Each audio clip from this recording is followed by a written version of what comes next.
Bob said yesterday he didn't think he was as strong as he was in Boston, but from the results of the ball game, you couldn't tell it. He pitched a great ball game, and if he didn't have his best stuff, the fact that he pitched this good a ball game is just a little bit more of an indication of how good a pitcher he really is. The Cardinals made it an easy ball game for him in the first inning. They scored their 4 runs. Lou Brock, led off the inning with a single, which took a little bit of a bad bounce on Jones, the third baseman, and Jones had to hesitate a little bit with his throw, and Brock beat it out. Flood was the next man up and singled left, line drive. But what's interesting, there's no shortstop because Petrocelli had to, go over to cover second because Brock had faked going.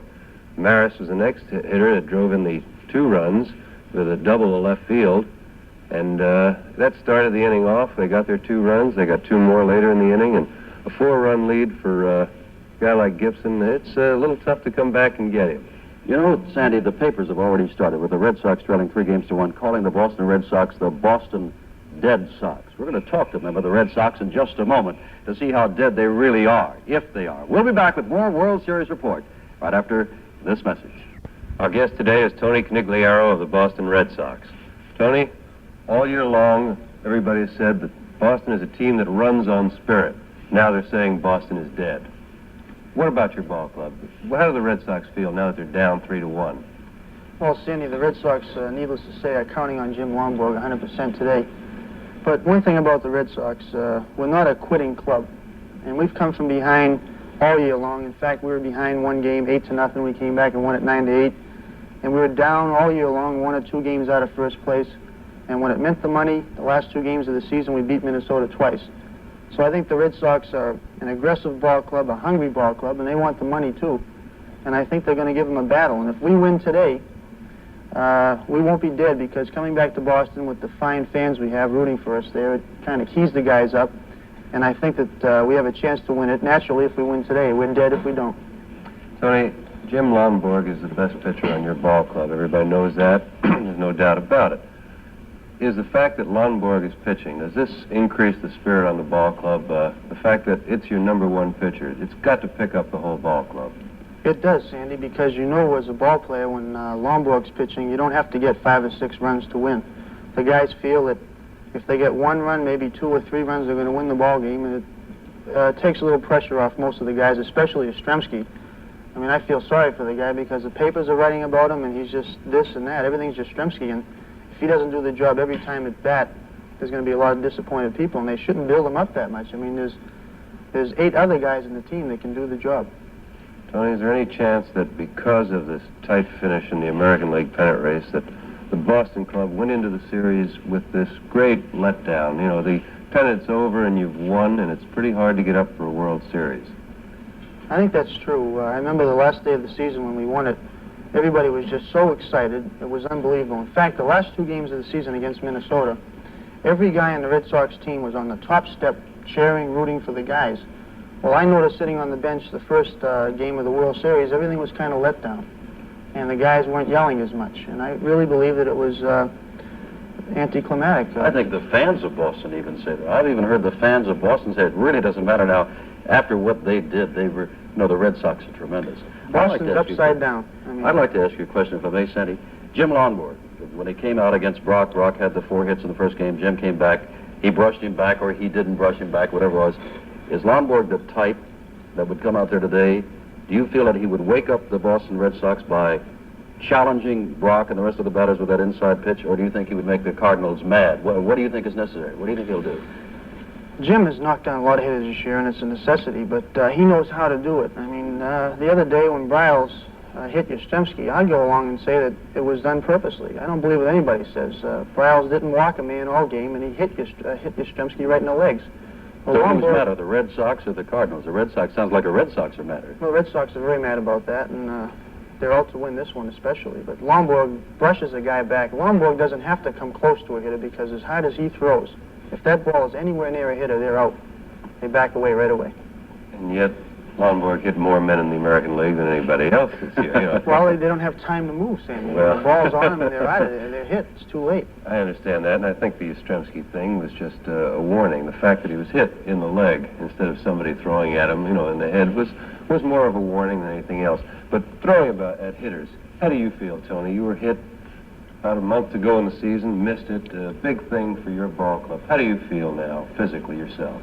I feel fine now, except my vision is still very bad in my left eye. In fact, I was in the hospital for 8 days, and 3 days I was on the danger list. And funny thing, about 2 weeks after I got out of the hospital, I felt perfectly all right, and I could have played. But my macula, which is part of the retina, You're learning. is damaged. There was a small hole in the eye. Tony Conigliaro, good luck, and I'm sure, Sandy, he's answered our question. The Boston Red Sox are not the dead Sox. We'll be back with more of World Series Report right after this message. Sandy, you were a brave forecaster yesterday. You not only picked Gibson, who won, but you picked Lonborg today. You still feel the same way? They're down 3-1. Well, I still feel that Lonborg is the big man in today's ballgame. Jim's a great pitcher. I think Jim's going to do a fine job out there. I don't think he'll give the Cardinals many runs. I think the big key in whether or not the Cardinals win or Boston wins today is the job that Carlton does. If he is capable of pitching a real fine ball game, maybe he'll beat Lonborg, but I think Lonborg proved that he's capable of doing a good job and of beating the Cardinals. He's pitched against them once, and he shut them out and gave them one hit. The only thing that you don't know is, you talked about the Boston spirit. I believe Boston still has that spirit, and Lonborg pitching, I think they'll be up for today's game. But good ball clubs, and I think it's safe to say that the Cardinals are a good ball club. I think we've seen enough of them to know that, have a way like good fighters of, once they've hit you, of following the opening. If they've got you on the ropes, they get in there and try and finish it. And I think the Cardinals will be up for today's game more than they have for any other game in the series, simply because it's their chance to finish it. They don't want to let you off the hook. So I think it's going to be a good ball game, but I think you almost have to go along with Lonborg. Well, cannot the Cardinals' Red Shanties come back with nearly every pitcher he's got, because he knows that he's got a starting pitcher in Hughes for Wednesday if necessary, and could come back with... Can he, if Carlton doesn't get it done early, can he bring in the troops? I think you'll definitely see that. I think Carlton will be his starting pitcher, but if he gets in any trouble at all, he'll go with everybody in the bullpen practically. He'll go with Jasper and Washburn and fellows who've been his starting pitchers, because he's got a day off tomorrow, first of all, and he's got Hughes ready for the game Wednesday, if there is one, and he's also got Browse ready as his long man for the game Wednesday, and there's no doubt in my mind who'd be ready for the last game would be Bob Gibson. So he's going to try and win it today. He's going to use everybody he's got. Now, we were talking about Lonborg, the possibility of him trying to brush back Brock today to show them that he's back and he's in charge again after that one hitter. But what about Brock? Do you think he'll come out and try to bunt to show the Red Sox that the Cardinals are still back in business, getting on base and scoring runs? Well, you didn't see anything in the ball game yesterday. There weren't too many knockdowns, but I think if it starts today, I think you'll see a full-scale battle out there today. I don't think the Cardinals are going to say, well, he's just pitching high and tight. If somebody goes down, I think somebody will go down on the other ball club. There may be a lot of things going on today that you've never seen in the World Series before.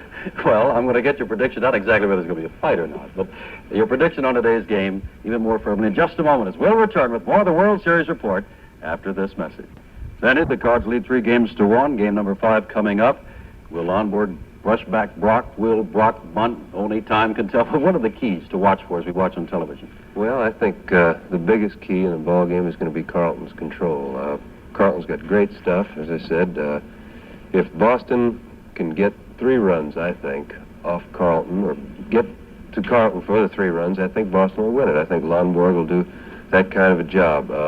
I think the brushback might be a key. I think if they're first inning or two, there are a few of them, I think you're going to see a lot of them in the ballgame on both sides. And you picked Jim Lonborg. If you were right, I'll see you Wednesday in Boston. If you're wrong, have an excellent winter, whatever you choose to do. Thank you. Thank you. Jim Simpson with Sandy Koufax, and the 5th game of the World Series coming up following station identification.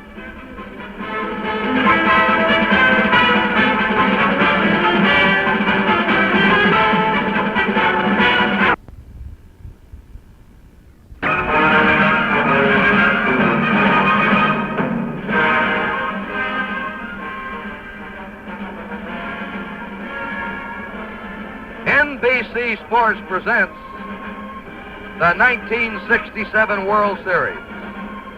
The St. Louis Cardinals versus the Boston Red Sox.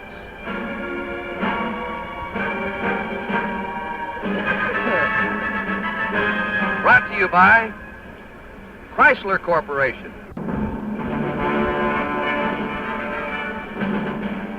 Good afternoon and welcome to Busch Memorial Stadium in St. Louis and the fifth game of the World Series. Hi everybody, I'm Curt Gowdy of NBC Sports with Harry Caray, the voice of the St. Louis Cardinals, and what a beautiful afternoon we have here in St. Louis. It was raw and cold again this morning, but the sun came out about 11:30, and we're going to have a perfect day for baseball. Only 3 teams in the history of the World Series have been behind 3-1 and come back to win the series. And that's the difficult task facing the Boston Red Sox, who today will be pitching their ace right-hander, Jim Lonborg, hoping that he can bring this series back to Boston. The Cardinals, with the same batting order, they haven't changed, and this their 5th game, are hoping to end it here. And Harry Caray, Red Chaining, says, we don't want to go back to Boston. We want to end it in St. Louis for the benefit of our fans. I think it's more than just for the benefit of the fans, Curt. The St. Louis Cardinals realize that if they go back to Boston, then the World Series is reduced to just 2 more games. And anybody, can win 2 in a row, and they could lose the World Series if they have to return to Boston, because the Red Sox, I'm sure you'll agree, are a better team at home than they are in this ballpark, which is strange to them. So the Cardinals want to win it for their own fans here in St. Louis today, but they also want to win this game so they'll be certain to win this year's World Series. Because if they return to Boston, there might be some doubt about it. That's right, and today the Cardinals are pitching a left-hander, Steve Carlton, so the Red Sox have juggled their order now and have packed that order with right-handed batters. Steve Carlton's only 22 years old, Curt, and the thing to watch for in this game is how he gets started in the very first inning. If he doesn't have the World Series jitters, he can be a tremendous pitcher. He struck out 16 men in one game this year, He's got a great fastball and a fine curve. But this is the first time he's been in this sort of a classic. He might be a little bit nervous, and that could hurt him. We'll have to wait and see. All right, Harry, let's get out here now into this beautiful stadium and have you take the fans around. Some of them, of course, have seen the stadium, but we may have some new fans looking on today. We've talked about the symmetrical dimensions of this ballpark. There's nothing abnormal at all about it. It's a big ballpark. We're going to have 54,575 here again. 330 down the left field line. Now, the power alley in left center is just about 386 feet, and the ball carries better there than it does anywhere else. In center field, it's 414 feet. The color guard is out there now. In a few moments, you'll be hearing the national anthem and the raising of the flag. In right center, again, it's 386, just as it is in left field. And down the right field line, it's 330 feet.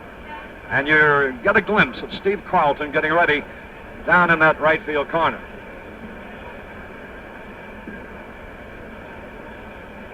And across the way, there's Jim Lonborg getting ready. He pitched a 1-hit shutout in his first appearance in the World Series. He's a tremendous right-hander, and the Cardinals know they're going to have to get a well-pitched game here today, Curt, in order to beat Lonborg. Well, that's right.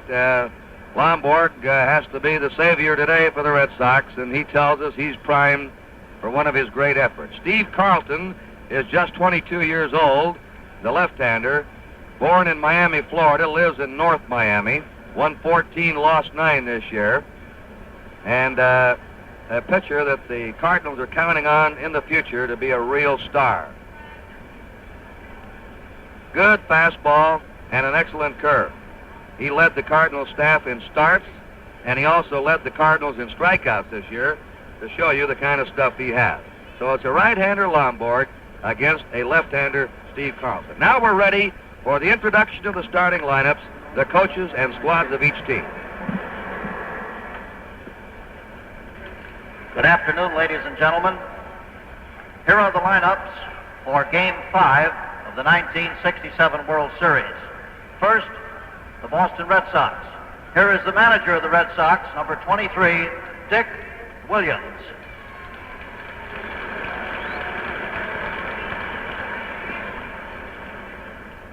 Batting first and playing third base, number 1, Joe Foy.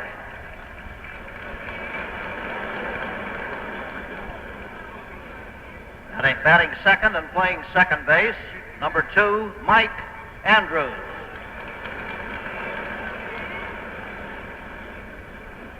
Batting third and playing left field, number 8, Carl Yastrzemski.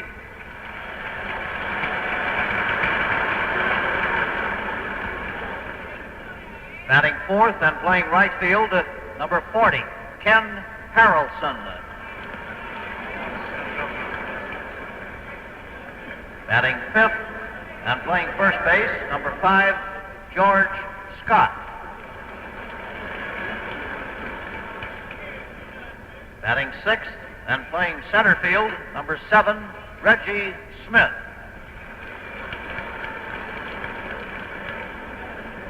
Batting seventh and playing shortstop, number 6, Rico Petroselli. Batting eighth and catching, number 18, Elston Howard. Batting ninth and pitching, number 16, Jim Lonborg, who is warming up in the bullpen. And here are the remaining players and coaches of the Red Sox. And there's the Red Sox batting order.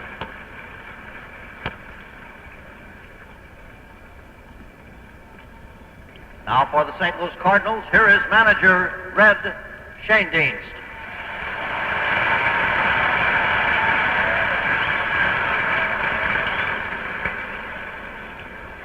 Batting first and playing left field, number 20, Lou Brock.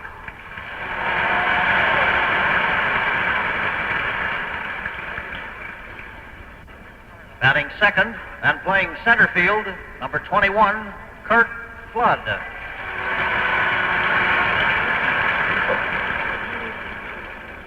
Batting third and playing right field, number 9, Roger Maris.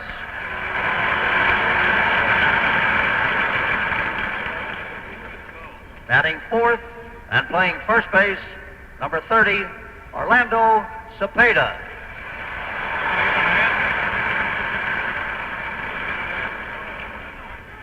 Batting fifth and catching, number 15, Tim McCarver.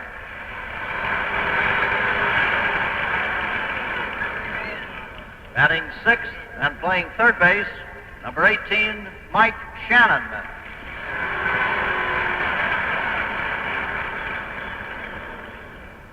Batting seventh and playing second base, number 25, Julian Javier.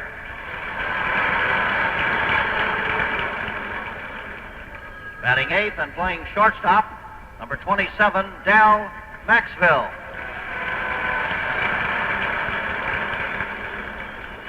Batting ninth and pitching, number 32, Steve Carlton, who is warming up in the bullpen. And here are the remaining players and coaches of the St. Louis Cardinals. There's the Cardinal batting order.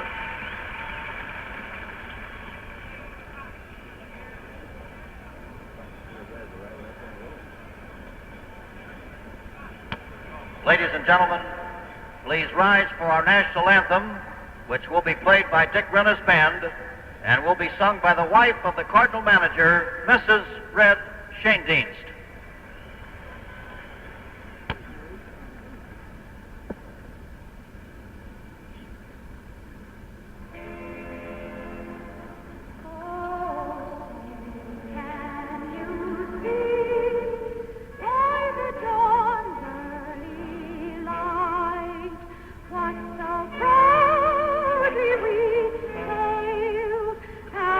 Twilight, laughing.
Well, there's a lot of talent in that Shane Deans family.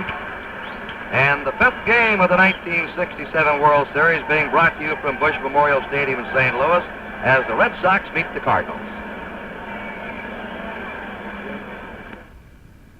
How will you stand? There are the umpires. Behind home plate, Ed Runge today. At first base, Paul Pryor. At second base, Johnny Stevens. At third base, Al Barlick. On the left field line, Frank Humont. And on the right field line, Augie Donatelli. Beautiful afternoon, the finest weather we've had in this 3-game set here in St. Louis. Billy Southworth, who managed the St. Louis Cardinals from 1941 through 1945, will have the honor of tossing out the first baseball here today. And a battery of photographers, Tim McCarver, the Cardinal catcher, and the catching paraphernalia, all set to grab the ball that'll be tossed by Billy Southworth. Southworth played with the St. Louis Cardinals when they won their first championship in 1926. There's Warren Giles, president of the National League. Gussie Busch, the president of the Cardinals. And Billy Southworth with the Cardinal cap, about to toss the ball onto the field. There's the commissioner of baseball to the right of Billy Southworth, William Eckert. It's Gussie Busch to his left. And for the benefit of photographers, he'll throw the ball out again. So there it is. Billy Southworth, like Frankie Frisch yesterday, the great Cardinal name of the past. There go the Redbirds onto the field. We had a quick glimpse at Red Shandy's. I guess this is a record, too, Curt. The first time in World Series history that the wife of the manager sang the national anthem. We pause briefly here for station identification. This is the his warm-up tosses, and moving in now to give you the play-by-play on the first half of the game, the popular voice of NBC's Game of the Week, Curt Gowdy. Thank you, Harry Caray. You can watch Carlton warm up now, study his motion. Good size for a pitcher, 6'4", 195. Fine fastball, excellent curve. He'll be working on an extra pitch or two, I suppose, as he matures, which will add even more to his effectiveness. He hasn't had too much luck here in St. Louis this year. He won only 3 games in St. Louis and lost 4. He was a better pitcher on the road. He won 11 games and lost 5 on the road for the Cardinals. Anything cracked, it's good medal. Bobby Doerr coaching at first for the Red Sox, and a man 30 years in the Red Sox organization, Ed Koufax, who managed most of these Red Sox kids in the minors until they made him a coach this year. And so Joe Foy, who's been sitting on the bench most of the last 6 weeks of the season, from New York, who began his pro career in the Minnesota organization in '62, was drafted by Boston, will lead it off. The Red Sox have loaded their lineup with right-handers today against a left-handed pitcher. Foy takes the curve low and inside for a ball. Foy has power.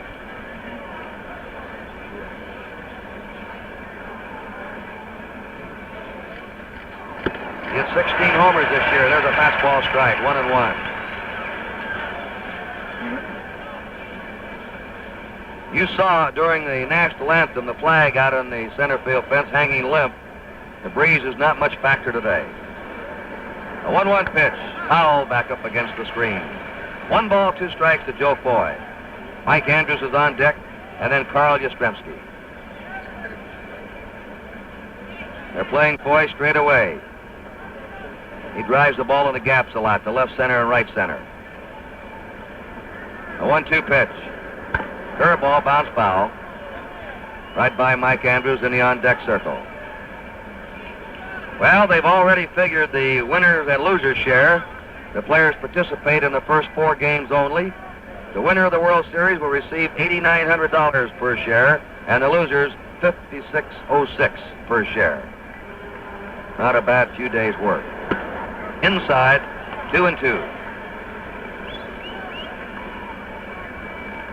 And many of the fans in the Florida, Miami area intently watching Steve Carlton today, who lives in North Miami, Florida. Foul back. Now, Harry, you say that if he gets by the first inning or 2, he gets real rough? Yes, I'm thinking in terms of the pressure of a World Series, Curt.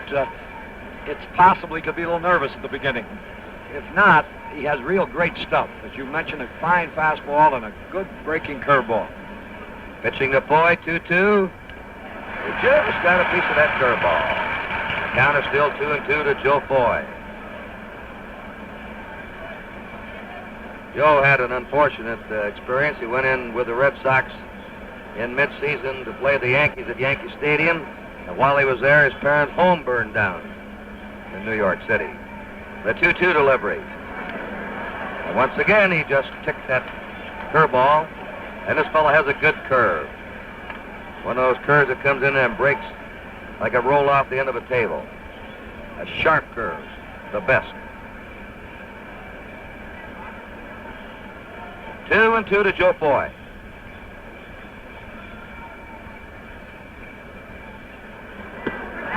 Took him out on a fastball. 1 out. Mike Andrews coming up. He's been up only twice in the series, has had 1 hit. A very solid rookie season for this boy, who should be the Red Sox second baseman for years to come. Born in Los Angeles, lives in Harbor City, California. Kind of a player that the more you watch him, the more you're impressed with him. Player that grows on you. Carlton overhands him, and that fastball caught the inside corner for a strike. 0-1. He hit as well in the American League as he did in the International League. Some players do that. He had 267 International League last year and 264 in the majors. He missed inside that time. 1-1. Carl Yastrzemski's on deck. He'll be looking at a left-handed starter for the first time. He's faced Horner, left-handed reliever. Fouls the curve off. 1-2. I'll say right now, Harry, this fellow's got a good curveball so far in this game. Yes, and I was interested in the way he pitched Foy. He let up on his curveball a couple of times, proving that perhaps he isn't too nervous at all in his first appearance in a World Series. 1 ball, 2 strikes to Mike Andrews. The Red Sox have 1 away, nobody on, and no score in the top of the first inning.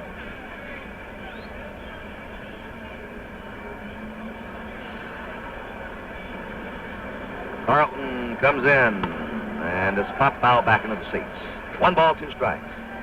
Carlton graduated from North Miami High School in '63. He attended Miami-Dade Junior College, majoring in business administration.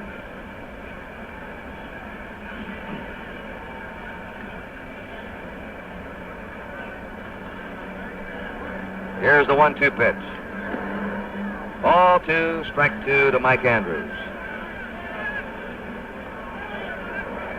Mike hit 8 home runs for the Red Sox this year, 6 on the road and 2 at Fenway Park.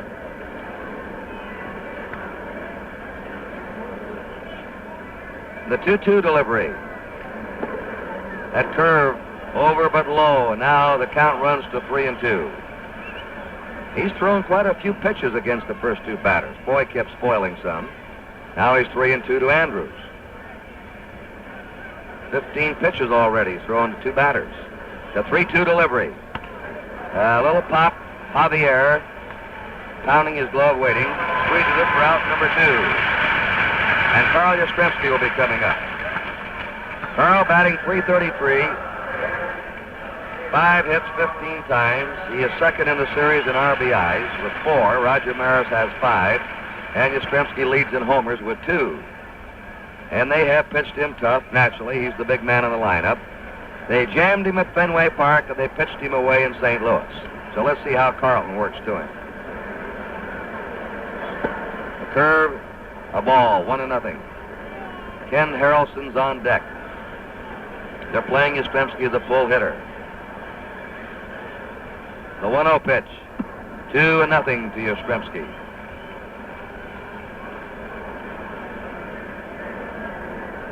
There's Harrelson.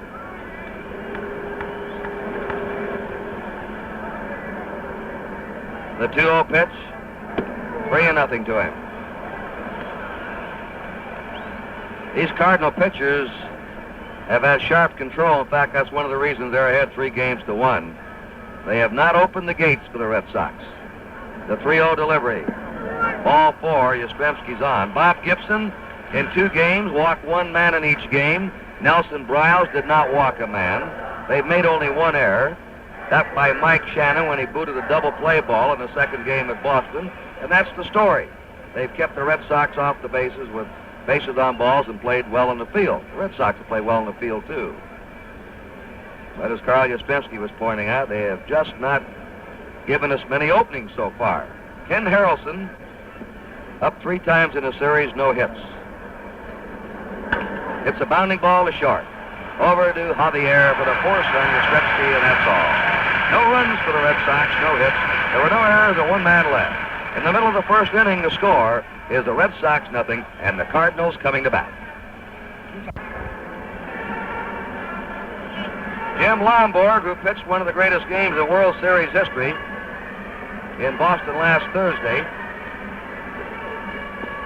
as you all know, held the Cardinals to 1 hit. He struck out 4 in that game and had a no-hitter for 7 2/3 innings. Curt, there's Dick Sisler coaching at first base for the Cardinals. Joe Schultz at third base. You know, a key to this whole ball game might be right here in the very 1st inning. The Cardinals have made 13 runs in this World Series. 5 of them have been in the 1st innings. So they've been able to get out in front early. Well, Eddie Pursuit has every day kept telling us we score early, and here's the man that gets them going, Lou Brock. Dick Williams, the manager of the Red Sox, was moaning today, we've got to keep him off the bases. He's killing us. Brock leads the series in base hits with 8. He's batting .500. He's stolen 3 bases. Joe Foy plays shallow against him at third. He puts the pressure on you. He's standing in that batter's box. There's a strike to him. There's the setup against him. They just moved Harrelson over in right center. They don't play him as a full hitter. Right now they're playing him a little bit to left. And there's a drive hit into right field. Harrelson going back for it and makes the grab, and it's good they just moved him over. They had just moved him over about 3 steps before that last pitch. Otherwise, Brock would have had the ball in the gap for probably a triple. 1 out. Exactly right, Curt. That's with defense. Jim Lonborg with a big grin down there as he talks to his catcher. Lonborg, and we can't get a shot of it on his glove. I wish we could for you. Has a figure written in ink on the inside of his glove, 10,000. It's going to be a little bit short of that for the winner's share. Curt Flood up. Flood batting .188 in the series. Drives the bunt and a strike to him. But when the Red Sox were playing a series against Baltimore, to keep reminding himself of the importance, Lonborg wrote $10,000 inside of his glove. If the Red Sox could win it, he'd have a shot at that World Series share. It's still in there. We took a look at it today. A ball, 1-1.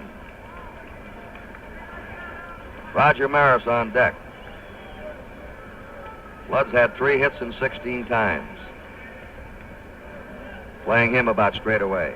We have no score, last of the 1st inning. Outside, ball 2, 2-1.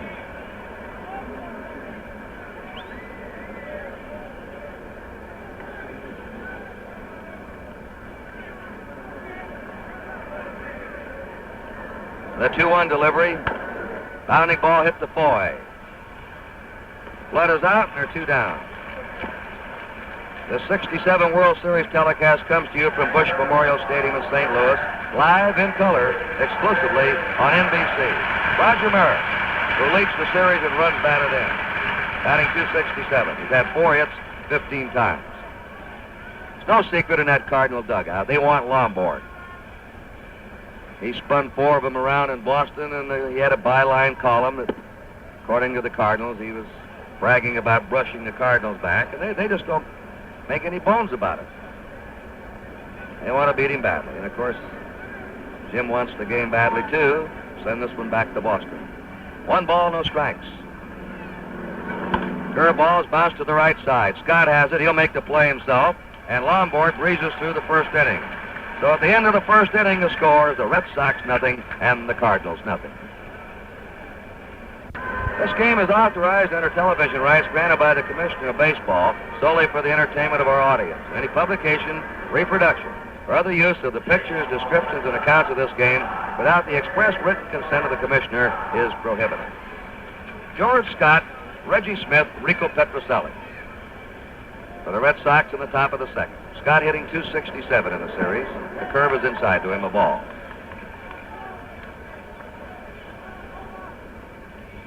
Scott has no homers in the series and no RBIs.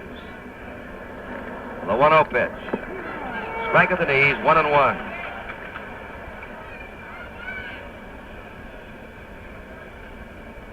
Eight right-handed batters in this Red Sox lineup.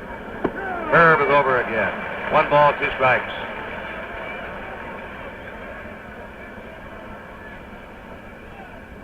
Steve Carlton pitched 11 complete games this year. Curve has bounced foul.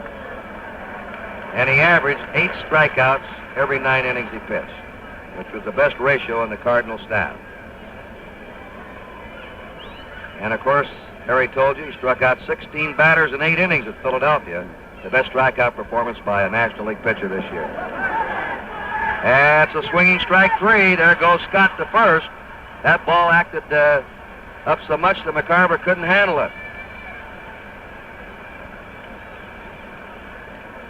So a rarity that you maybe see 2 or 3 times a year. That's a wild pitch. You don't see that one too often. Scott struck out. You usually see it on knuckleball pitchers. Funny thing, Scott didn't realize that the ball had gotten away. He didn't start to run immediately, and Tim McCarver didn't exactly locate the ball immediately either. Sort of delayed action. Reggie Smith batting .231 in the series, a switch hitter. Scott's on first after striking out. Fastball blown by Smith. 0-1. Petrocelli on deck.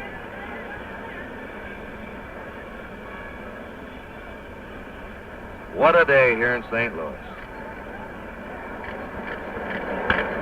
There's a drive out to Curt Flood, who waits for it in the shadows. 1 out. Scott bluffed the dash. He wasn't going.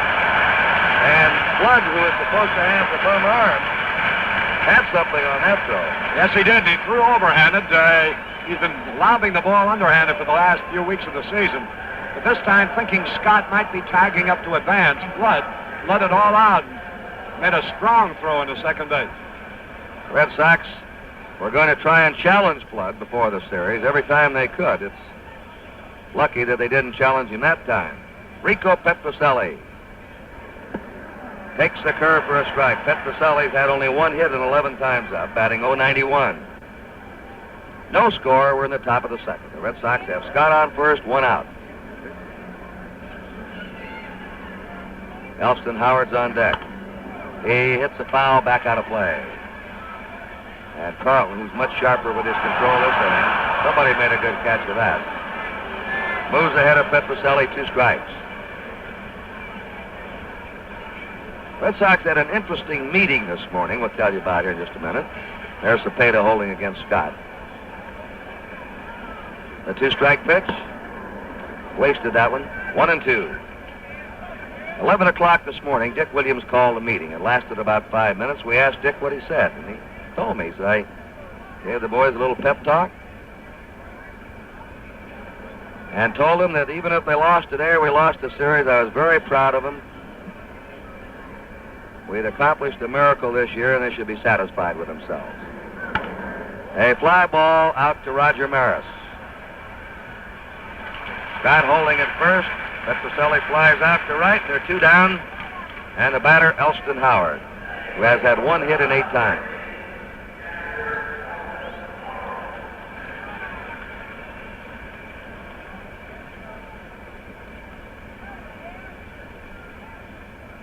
Playing Howard way around toward right. He's been hitting the ball to right field a lot. Pegged to first by McCarver, getting back to Scott.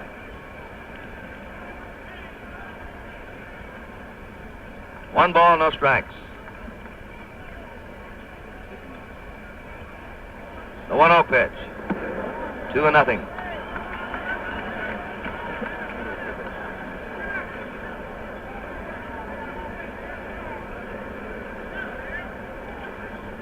Two down. Scott at first. The 2-0 delivery. Ground ball drilled to Maxville. Over to Javier for the force on Scott. The Red Sox are all out in the second. No runs, no hits, there were no errors, one man left. In the middle of the second, the score, the Red Sox nothing and the Cardinals nothing. See telecast the tops in postseason football with the American Football League Championship and All-Star games, and the best of postseason college games like the Senior Bowl, the East-West game, and the New Year's Day tripleheader, the Sugar, Rose, and Orange Bowl. Orlando Cepeda leading off for the Cardinals. 2 hits and 15 times in the series. Lonborg delivers a strike. We asked Cepeda today. He was down at first base, holding against Yastrzemski, and they were talking. I said, what were you two talking about, Orlando? And he said, about next year's contracts. Well, you 1-strike pitch. Strike 2. I asked Carl what he was going to ask for. That's why you're giving each other a little advice, huh? I believe they'll both get raises. I don't think there's too much question about that, Curt. A 2-strike pitch. Ball 1-strike 2 to Orlando Cepeda. Tim McCarver on deck and then Mike Shannon. This is the 5th consecutive game that St. Louis has used the same batting order. In the 1964 series, St. Louis used the same 8 starters in every game, 7 games, but they changed the batting order. Got him on a curveball. First strikeout for Jim Lonborg. 1 away. And Tim McCarver coming up. Jim Lonborg, a pre-med student at Stanford University. Signed a Red Sox bonus contract in his junior year.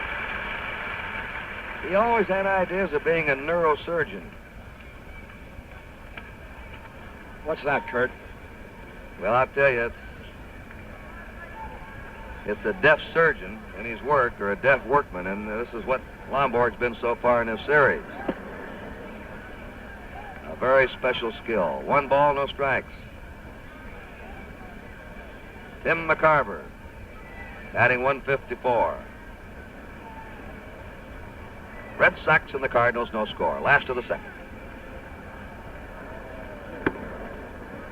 Brushes him back, 2-0.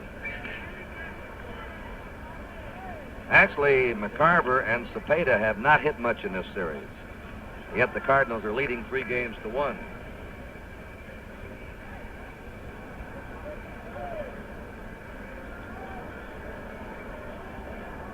2 balls, no strikes.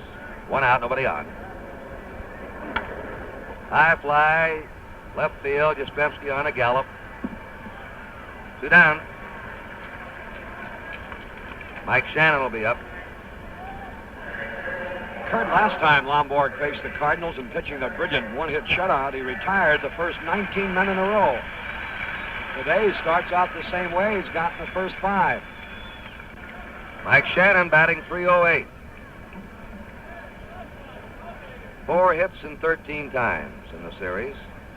Well, there are 5 men on this Cardinal batting order. Flood, Brock, McCarver, Shannon, and Maxville, who played on that 64 World Series champ for the Cardinals. Gone are White, Boyer, and Grote. A little pop to the infield. Foul as it started fair and then hung up there right above home plate. Shannon fouls to Howard, and Lonborg has set the first 6 men down. So at the end of 2 innings here in St. Louis, the score is the Cardinals nothing and the Red Sox nothing. A commissioner of baseball, William D. Eckert, on his right. Bob McCurry, vice president of the Chrysler Corporation. There's Jack Barlow, vice president of advertising, Charlie Seeger, and Joe Reichler of the commissioner's office. Looking on here in this gorgeous sunny day in St. Louis. Jim Lonborg got a hand from the St. Louis fans, tries to bunt, fouls it off for strike 1. Lonborg laid a bunt down against the Minnesota Twins.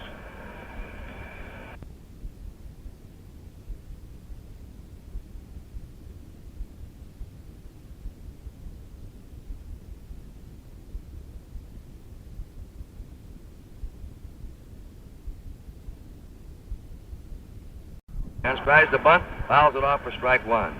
Lonborg laid a bunt down against the Minnesota Twins in the final game of the season that launched the Red Sox to a 5-run inning. Lonborg, Foy, and Andrews. Lonborg's had no hits in 4 times in the series. Steve Carlton on the mound for the Cardinals. A ball. Governor John Volpe of the Commonwealth is here today with John Driscoll of the Massachusetts Turnpike Authority. And the governor of Massachusetts has a bet with the governor of Missouri. Strike. Governor Volpe bet 10 Massachusetts lobsters. And Governor Hearns of Missouri bet a country ham. Governor Volpe. There's a ground ball hit to third. It's a foul ball. Shannon throws over there anyway. Governor Volpe doesn't think that's too even a bet, Harry. What do you think about it? I don't know that much about lobsters, Curt, but come to think of it, I don't think it's too even a bet either.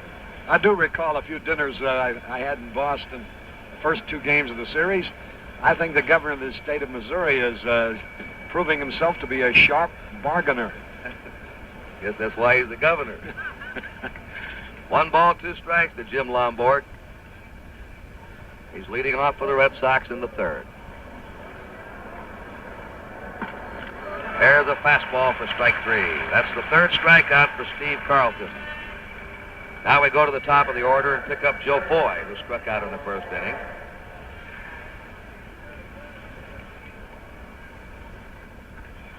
If the series goes back to Boston, on Wednesday it would be Gary Wozlowski pitching for the Red Sox. The strike, and Dick Hughes for the Cardinals. No balls, 1 strike to Foy. 1 away, nobody on, no score. There's a base hit, the first one of the ball game, as Foy lines it into left field. Rock pegs into his shortstop, Maxville. Mike Andrews popped up his first time. You know, win or lose this game, Curt, these Red Sox have shown you a lot of spirit. You can understand why they fought their way to winning the American League pennant. They don't scare. They came out here to play, and they're loose. And it's a ball club to be proud of. Well, that's right, Harry. And he lays a bunt down. It can't be handled by Shannon, and the Red Sox have runners on 1st and 2nd. The Cardinals have a seasoned young veteran team. They've been through this. Most of the Red Sox are 22, 23 years old, and probably their better days are even ahead of them. An error has been charged on Shannon. Runners on 1st and 2nd, 1 out now. Yastrzemski's up. He walked his first time. Curt, I believe the reason Shannon fumbled the ball was that Carlton ran in front of him and sort of blocked his view. Sacrifices credit to Andrews.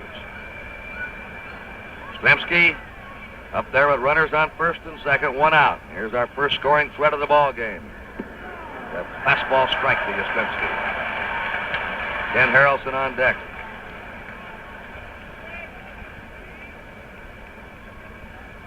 We're in the top of the 3rd.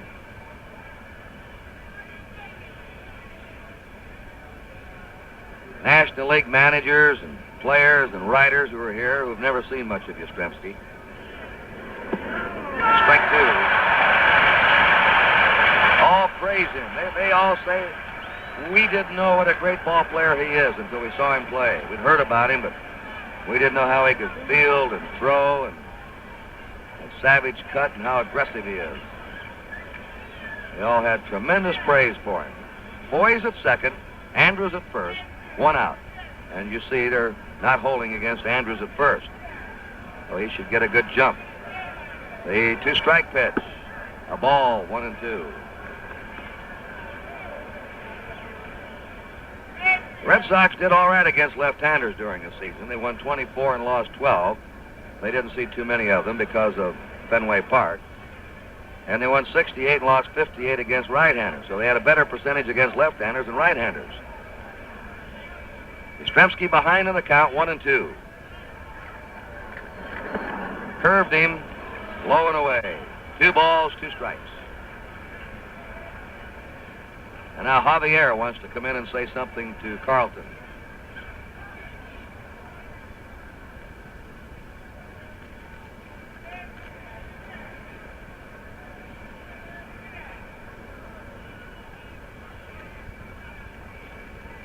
2-2. Boy at second, Andrews at first. One away. Break 3 and a fastball.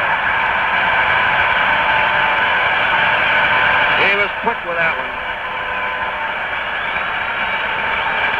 That ball just jumped in there. Gretzky threw his helmet away and his bat. He wasn't protesting the call. I think he was mad at himself. That fastball was right in there to him. Ken Harrelson hit into a force play his first time. That's the first time Yastrzemski has struck out in the series. Harrelson played straight away. Backed up by a curveball, 1-0. So we still have Boy at second, Andrews at first, 2 down. Carlton now has struck out 4 men. Outside, ball 2.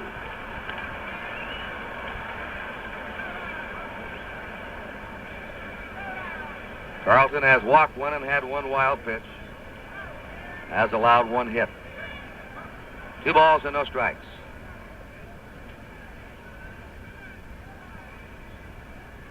The 2-0 delivery. There's that good fastball. That one nicked the inside corner. 2-1. You can hear that one pop into Tim McCarver's mid up here. 2 balls, 1 strike.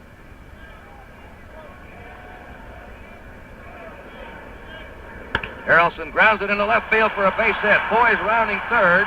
He'll come in to score. Holding at second is Andrews, and the Red Sox lead 1-0. Ken Harrelson gets his first hit and his first RBI of the series.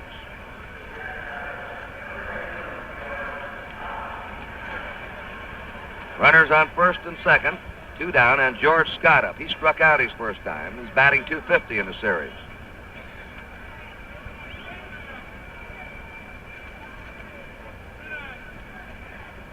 They play him deep and straight away in the outfield. Once again, they're not holding at first. Harrelson has a big jump down there at the bag. Curve to Scott for a strike. Back on an extra base hit.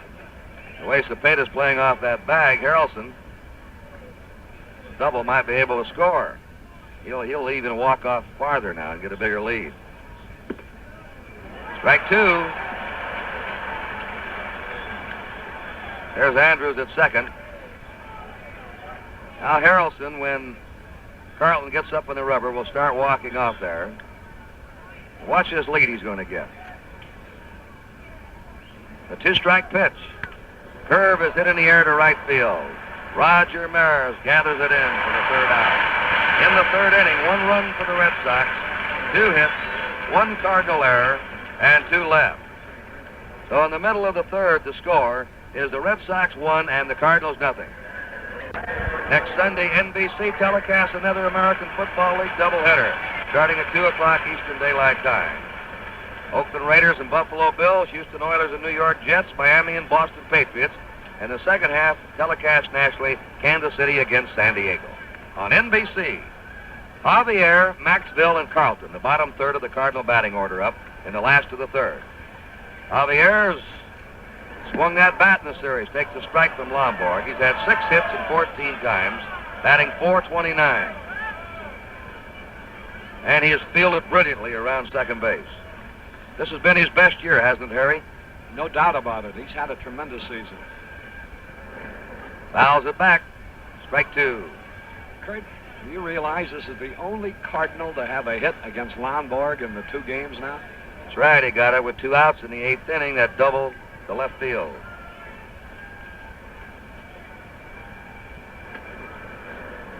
Never forget Lonborg's expression when that ball went into left field.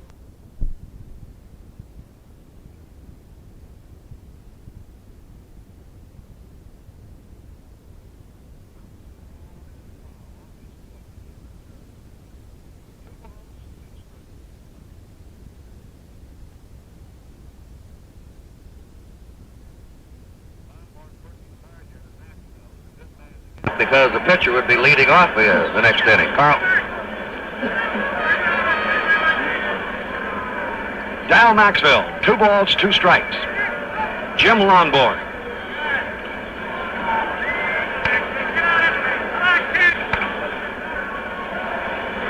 Fastball hit. Great stop by Foy. Watch this throw. He's on.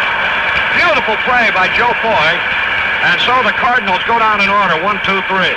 And the score at the end of 5 innings, Boston 1, Cardinals nothing. We pause now for station identification. With Curt Gowdy, this is Harry Caray at Busch Memorial Stadium in St. Louis, the scene of the 5th game of the World Series, which finds the Boston Red Sox out in front, 1-0 as we go into the top of the 6th. And here's the man who drove in that 1 run, right fielder Ken Harrelson. With 2 out, he singled to left in the 3rd, scoring Joe Foy.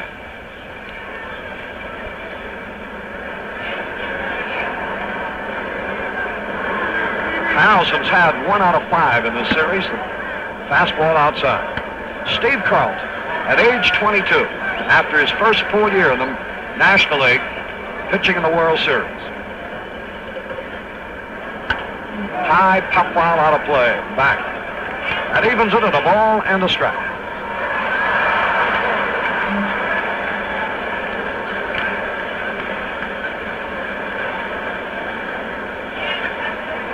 Harrelson waiting.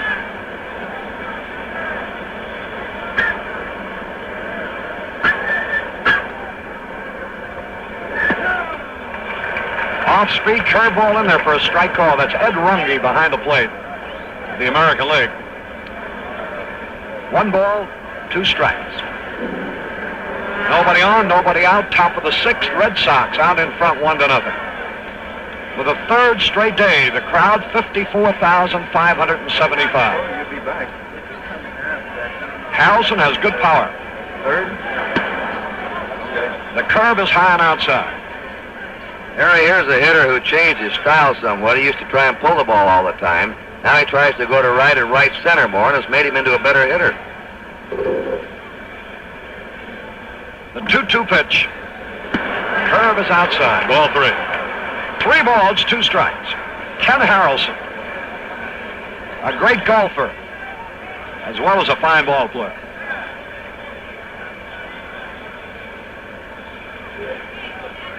He benefited from all the troubles at Kansas City this year. He wound up with the Boston Red Sox and in the World Series.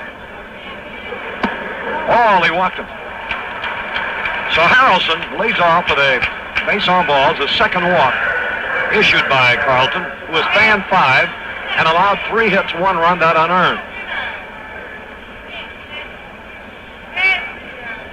Bobby Doerr talking to Harrelson down there. Bobby Doerr, in his playing days, a great second baseman for the Red Sox, played against the Cardinals in the 1946 World Series. George Scott, the batter, flat out to right and struck out but reached base on a wild pitch. Ground ball up the middle. Javier falling down, throws to second for 1. Double play! Remarkable play by Javier. From Maxville to Cepeda. Boy, what an artist this man is around there. With that range to his right. He can really go to his right. Let's watch the replay now. And how he dug this one out and flipped it over. Everybody's still wondering. Look at this. Off-nose little flip, and they just got him at first, and that's been the most exciting double play of the series. A remarkable play by Javier. You remember he made a tremendous play like that for a force out in Boston. But the Red Sox went ahead to win that one. A curve to Reggie Smith is low. 1 ball, no strikes. Well, if he doesn't come up with that ball, it's runners at first and third and nobody out. Here's a fastball high, ball 2. Instead of having runners at first and third and nobody out, the Red Sox instead had the bases empty and 2 men out. Reggie Smith, the hitter, with a count of ball 2. Switch hitter hitting right-handed. High pop foul. Into the stands and out of play. Javier has made 2 of the greatest defensive plays of this series and is also hitting over 400.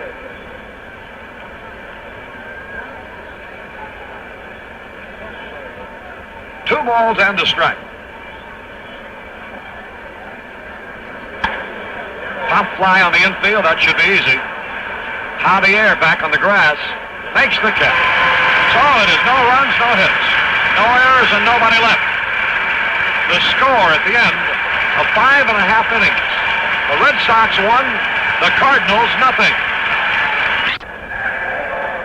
You see Warren Giles, the president of the National League, with Fred Flagg of the National League office. Bobby Tolan will be the pinch hitter here. Tolan is going to bat for Steve Carlton. Left-handed batter, Bobby Tolan. First pitch is high and outside. He's nothing out of one. Against Lonborg, he bounced out at Boston Thursday. 21-year-old outfielder, the pitch. High pop foul coming back, out of play into the stands. Tolan during the regular season had 6 homers, drove in 32 runs, hit .253. He's a speed merchant. If he gets on,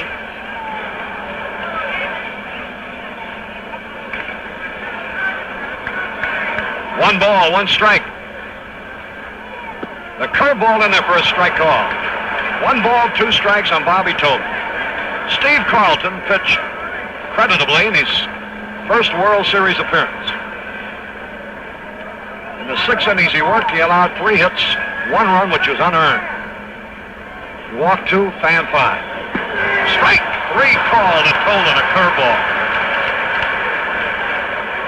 So Bobby Tolan is called out on strikes. That's a 4th strikeout for Jim Lonborg. Here's Lou Brock. Nothing out of 2 in this game. 8 out of 18 in the series, which is a .444 average. Against Lonborg, Brock has yet to reach base. Nothing out of 4 in Boston, nothing out of 2 in St. Louis. 1 out in the 6th. Fastball is outside. Ray Washburn will be the next Cardinal pitcher. Harrelson playing Brock very deep in right center. Now the pitch. A little bouncing ball to Scott. He's got it. Steps on the bag in time.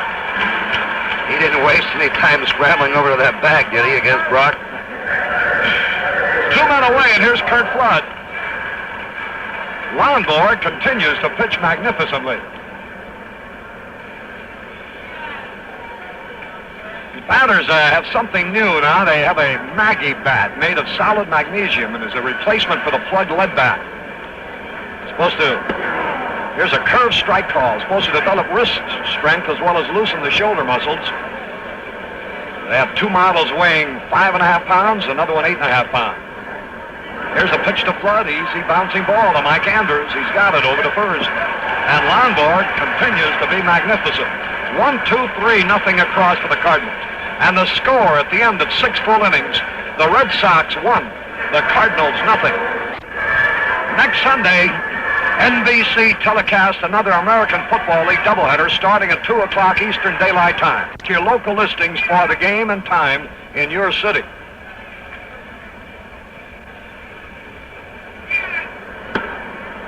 So Curt Gowdy, you and Paul Crispin, I guess, will be back in football with the Kansas City-San Diego game next week. I haven't seen the old boy for a couple of weeks. I wonder how he is.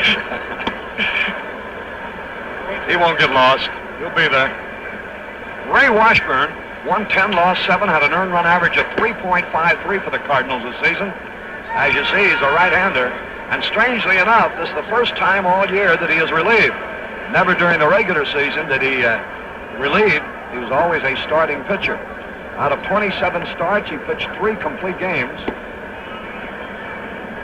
He's a sinker ball, fastball pitcher with a slider and a good off-speed curveball.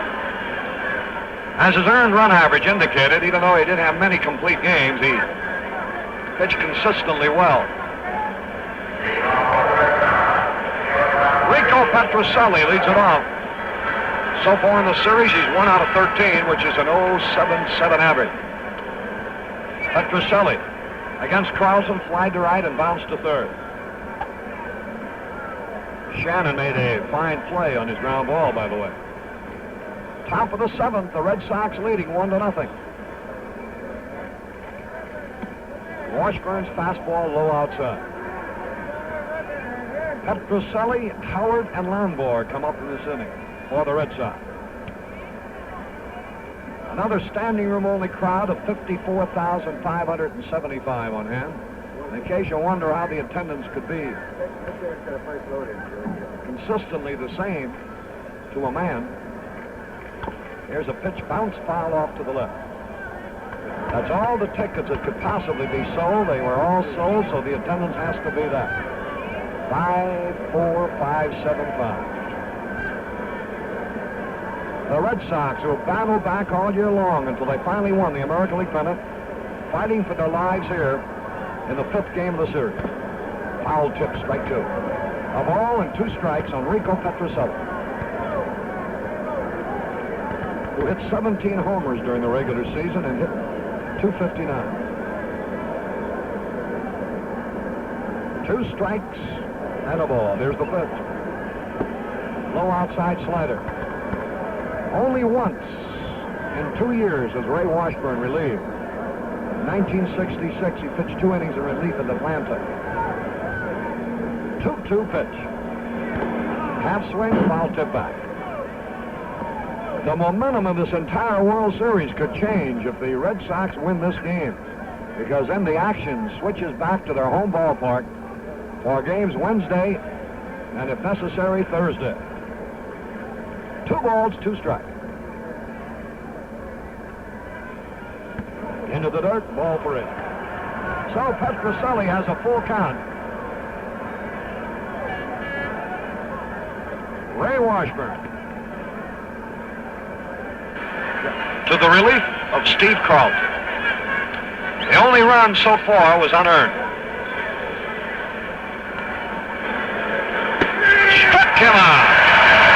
Fastball caught the outside corner, and Petrocelli was called out.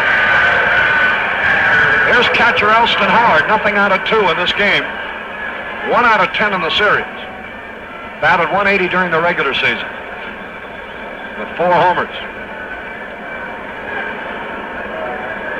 Washburn, 29-year-old right-hander. Slider swung on and missed.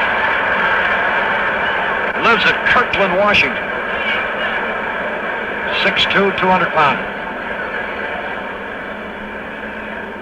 Curves. And he missed. That was that off-speed curve I mentioned before. He throws with good effect. Howard straddles a plate waiting. His power's to the right center alley, and the fastball is outside. Jim Lonborg will be next. He'll get a great hand from the St. Louis crowd.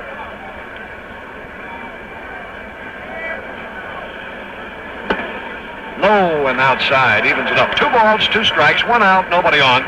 We're in the top of the 7th in St. Louis, with the Red Sox out in front 1-0. Ray Washburn.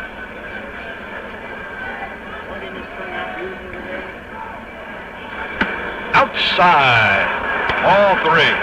So it's a second straight hitter he's been to a full count on. He struck out Petrocelli on their pitching staff, that is, all season long, and so he has been in this series. 2 strikes and a ball on Lonborg.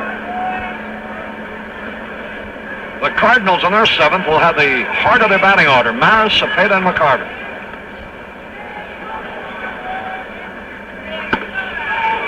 Two balls, 2 strikes. On each hitter, Washburn has gotten out in front of and then fallen behind. He's at 2-2 with Lonborg. 2 out, nobody on base. Red Sox leading 1-0 in the top of the 7th. Out of play into the stands. Lonborg drove in 8 runs during the season. Not a bad hitter for a pitcher.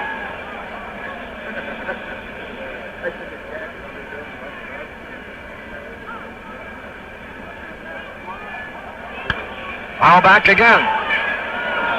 And the count stays evened up. Shannon guarding the line at third base. The outfield plays Lonborg around towards right and very shallow. A line single to right. Maris is shallow enough to have a play at first base.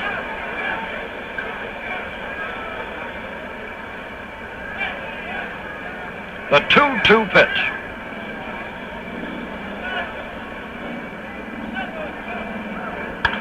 Popped up. Shannon outside third in foul territory. He's got it to retire the side. So it's 1-2-3 for the Red Sox in the top of the seventh. We go to the bottom half of the seventh inning with the score here still. Red Sox 1, the Cardinals nothing.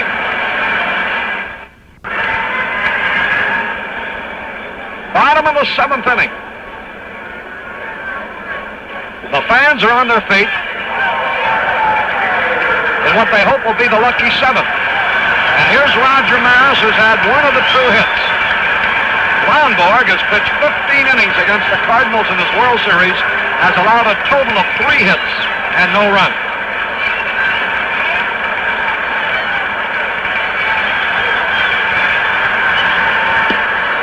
High and outside. It'll be Maris, Cepeda, and McCarver. His control's been his secret, Harry. 1 walk in the 2 games. Lonborg gets ready. Maris has driven in 5 runs in this series. Tried to stop. The pitch was in there. The count is even at a ball and a strike. There's Dick O'Connell, the general manager, along with Tom Yawkey, the owner of the Boston Red Sox, and a great sportsman. He is, too. That's Haywood Sullivan, also director of player personnel. There's a pitch high, ball 2. 2 balls and the strike. Roger Maris leading off the 7th inning with the Cardinals trailing 1-0.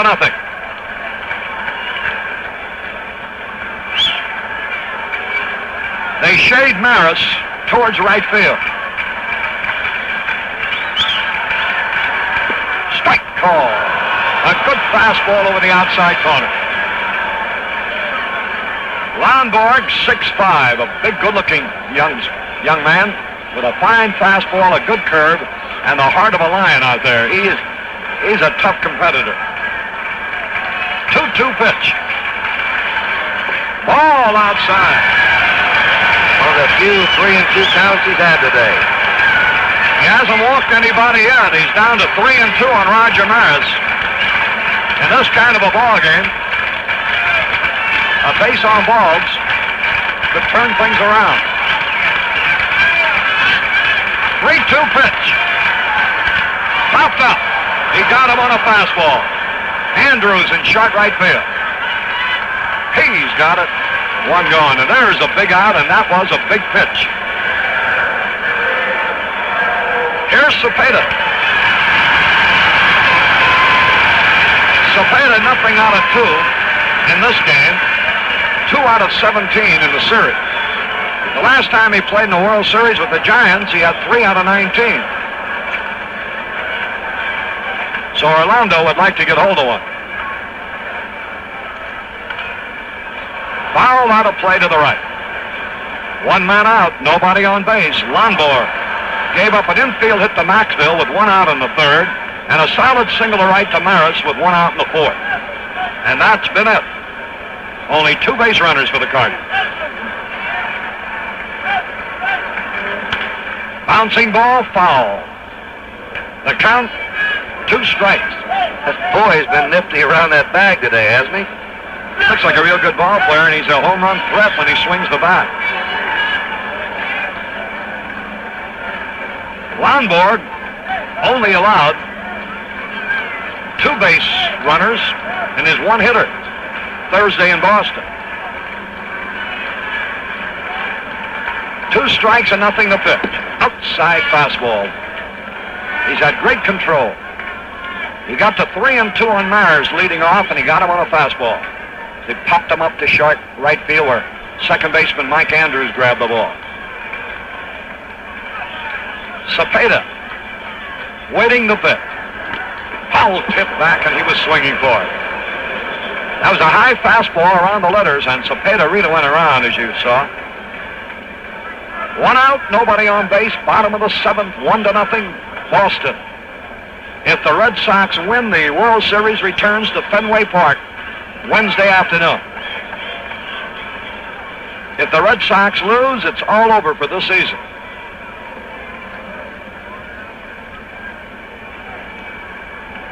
Jim Lonborg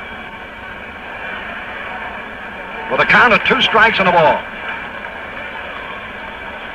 Cepeda digging in.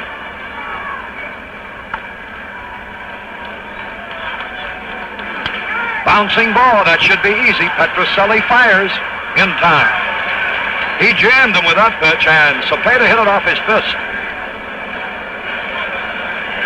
Wow, this is probably one of the most remarkable feats of World Series pitching. In his 2 games, as Lonborg has given a total of 3 hits. They had a item up on the message board about the 3 shutouts pitched by Christy Mathewson in this series. Lonborg's on his way to something. 2 men are out. Nobody on. Here's McCarver, and a fastball in there at the knee. He is really popping that ball in there with fine control.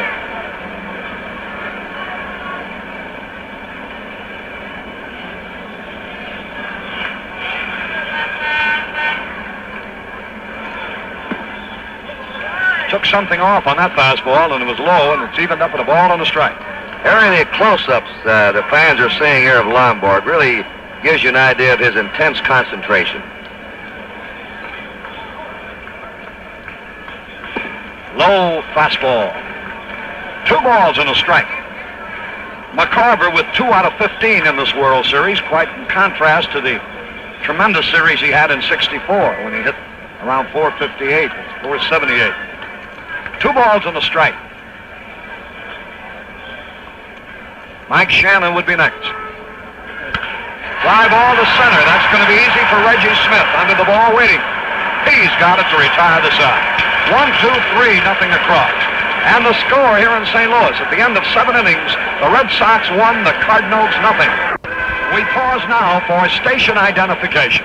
To the top of the 8th, Red Sox leading 1-0. And here's their leadoff man, third baseman Joe Foy. During the regular season, 16 homers, batting average .242, 50 runs batted in. He's had 1 out of 6 in this World Series, and that was the hit in the 3rd inning that later turned out to become the only run in the contest. He tries to bunt and he misses. Strike 1. 1 strike and no ball. If Lonborg can hold his 1-run lead, the momentum of this series could have turned around, reversed itself today. Here's a curved strike call. Because the Red Sox are more familiar with Fenway Park naturally than they are with Busch Memorial Stadium, and their ball club is made to order for that park. Here's the pitch, curve outside. They have a more pull-hitting team than the Cardinals, who are more of a straightaway hitting team. And, of course, right-handed batters, especially who pull at Fenway, have the big advantage, Harry. 2 strikes and a ball on Joe Foy. Ray Washburn delivered. High. That evens it up. Washburn was on the disabled list for 21 days during the course of the season as a result of a fractured thumb. But he came back to pitch very fine baseball for St. Louis. 2-2 delivery. Fouled out of play.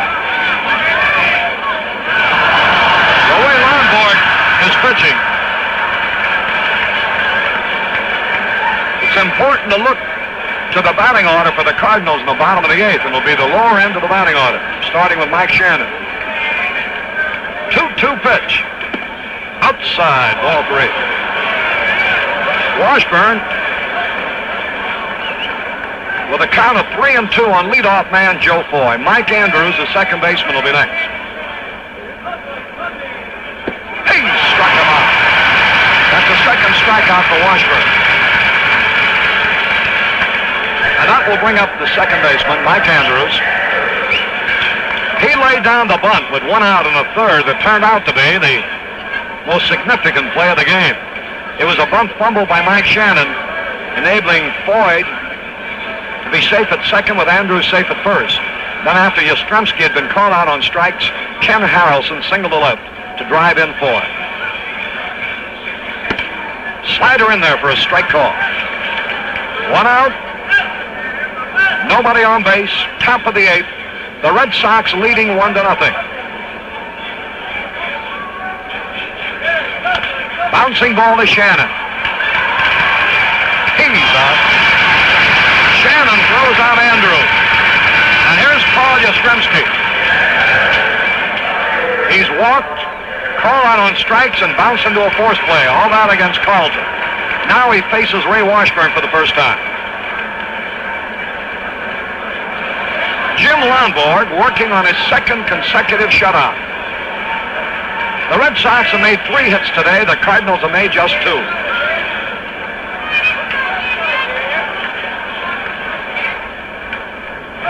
Yastrzemski takes the fastball in there. A strike call. I think Tim McCarver thought that pitch was a little bit too good. He goes out to talk to Washburn about it. It was a fastball to the inside part of the plate about belt high. That's where they pitched him in Boston and got in trouble. They've been keeping the ball away from him here. I think McCarver went out to remind Washburn, don't let him pull that ball. 2 out, nobody on base.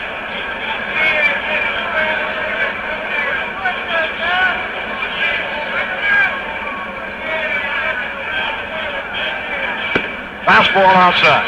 In the first game against Lonborg, the Cardinals got 1 man as far as second base. That was Javier, who had a 2-out double in the 8th inning for the only hit of the game. 1 ball, 1 strike. Carl Yastrzemski, the hitter. Low and away.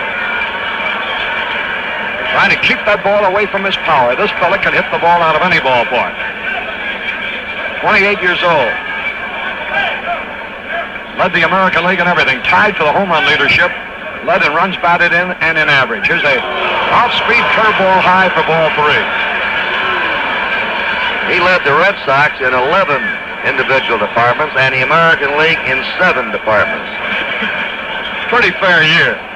Not bad. 3 balls and a strike. Carl Yastrzemski with his team out in front 1-0.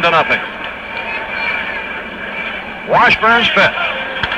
Line drive into left field. That's going to be extra bases. Here's Yastrzemski on his way to second base as Brock comes up throwing. Yastrzemski lines a double to the opposite field. That's his 6th hit in the series.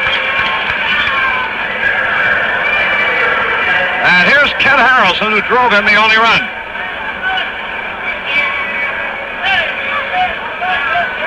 The Cardinals haven't had a man pass first base and only 2 men reach first base in 7 innings. Yastrzemski, a secure lead at second base with 2 out. Ken Harrelson, who batted .255 during the regular season. Slider low and outside. 1 ball, no strikes. We're in the 8th. 1-0 Boston. Gary Waslewski will pitch the 6th game in Boston Wednesday against Dick Hughes. Ground ball is short. Maxfield up, throwing, inside. No runs, 1 hit. No errors, 1 left. At the end of 7.5 innings, the score, Boston 1, St. Louis nothing. This 1967 World Series telecast comes to you from Busch Memorial Stadium in St. Louis, live, in color, and exclusively on NBC. As we have a moment here, our appreciation to our statistician Alan Roth and our production stage manager Jim O'Gorman, whose fine work and courtesy is much appreciated by both Curt and myself. Mike Shannon leads it off. During the regular season, Jim Lonborg pitched just 2 shutouts. In 2 starts in the World Series, he may wind up with 2 shutouts. He's leading 1-0 in the bottom of the 8th. Mike Shannon takes the first pitch high, a curveball. Ron Willis, a right-hander, working for the Cardinals in the bullpen. If they get down to the pitcher's spot, they will pinch hit. They're trailing by a run. It's the bottom of the 8th. Lonborg has been magnificent.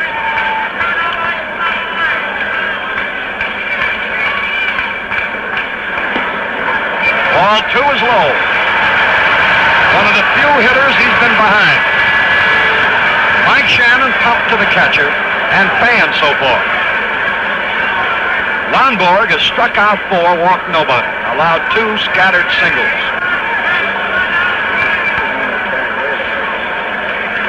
Shannon with home run power. Ground ball to the shortstop. Petrocelli has it. Over to first in time. There's a fellow's been playing a great shortstop for the Red Sox, Harry. Petrocelli especially going to his left. And in that game, Lonborg pitched to Boston, made 3 sparkling plays behind him. Here's Javier now, the only man to get a hit off Lonborg last Thursday in Boston. He's been hitless today, nothing out of 2. Elston Howard out talking for a moment to Lonborg. Lonborg has retired now. 12 men in a row since Maris singled with 1 out in the 4th. Ground ball, Petrocelli to his right. That could be a hit and could be an error. A tough chance in deep short. Let's see how they call it.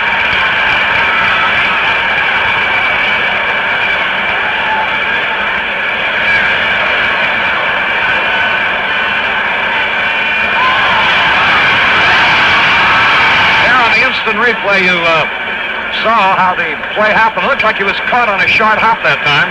It's ruled an error on Petrocelli.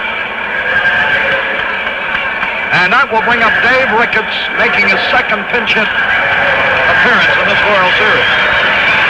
Ricketts batted against Lonborg in the 9th inning at Boston and popped to Petrocelli. He had 273 during the regular season, 1 home run, 14 runs batted in. And that 1 home run was here in this ballpark, right down the right field line. He is not known for power. He's more of a spray or stroke hitter. He's batting for Dow Maxwell, the shortstop. They're over to first, and Javier back. So Ricketts is batting for Maxwell. Bill Gagliano gets in the on-deck circle. Fastball outside. Now Ricketts likes to hit to the opposite field. There's a big gap between Yastrzemski in left and Reggie Smith in center. He frequently hits out in that direction. Javier, great speed at first base.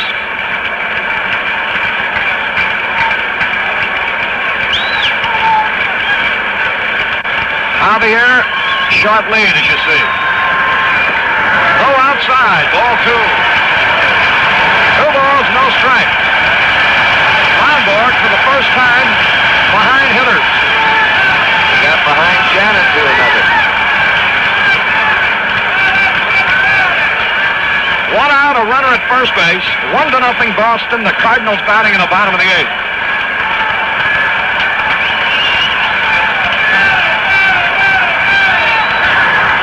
Pop foul. Boy chasing him near the stands, out of play. 2 balls and a strike.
Boy chasing him near the stands, out of play.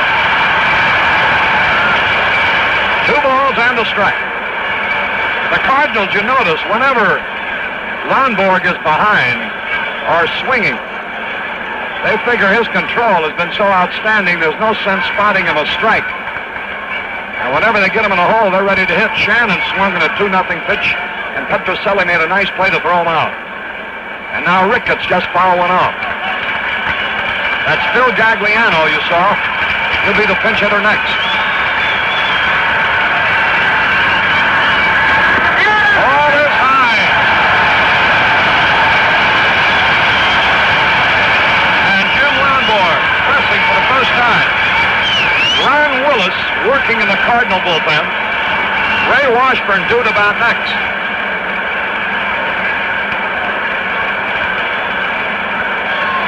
Ricketts is looking at the third base coach, Joe Schultz, to see whether he has the hit or take sign. 3-1 pitch. Ground ball to Scott. Knocks it down, picks it up. Will retire Ricketts unassisted. Ricketts broke his bat as he grounded to Scott. Knocked the ball down, had plenty of time to get Ricketts, and Phil Gagliano comes up as a pinch hitter. His first appearance in this series, Curt. Well, watch him. Scott had a chance to knock down that front man at second base if he'd have come up with that ball cleanly. Now the Cardinals have the tying run at second, 2 down. This is the first man to reach second base for the Cardinals. Last Thursday afternoon in Boston, only one Cardinal reached second, and that was Javier.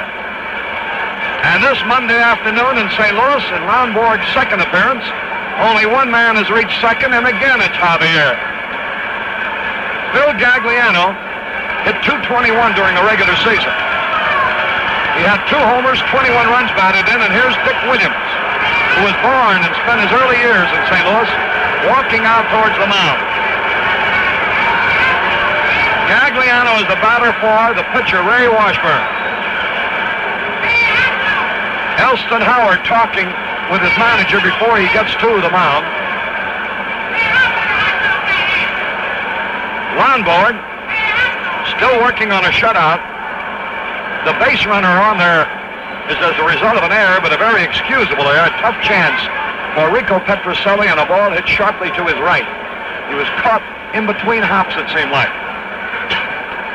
Curt, Sheriff Williams just talking to Lonborg about Gagliano, the book on him, and the Cardinals been intensively scouted by Frank Malzone. Of course, the American League had the advantage in scouting. They knew who was going to win for the last 6 weeks, while the National League had to go out and scout 4 American League ball clubs. That was the Cardinal dugout. Here we go now with 2 down. The tying run at second. Phil Gagliano. His home is in Memphis, Tennessee. Making his first appearance. Curve in there, a beauty. And Lonborg went to his curveball for strike 1.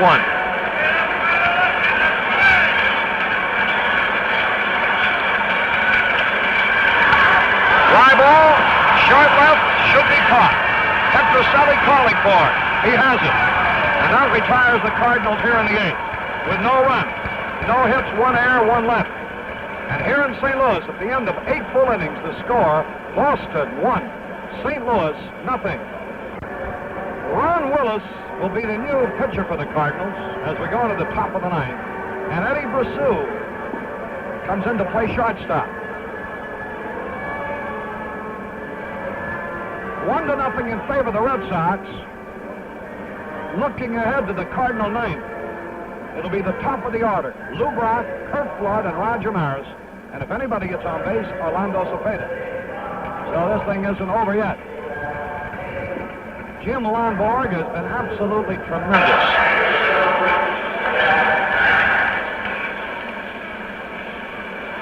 Boy, each time he's pitched a real pressure game, Curt, because in Boston, after the Cardinals won the first game, had they won the second game, the game that Lonborg pitched, it would have been all but over even then. Here's Scott against Ron Willis and the curveball low. And now here in a game where he knows if his team doesn't win, they're eliminated, he again is absolutely spectacular. They pitched a pressure game a week ago yesterday to get him in the World Series right. when he went the distance to beat the Twins. Pitch to Scott is a fastball low. Ron Willis tied a Cardinal club record, appearing in 65 games in his rookie year.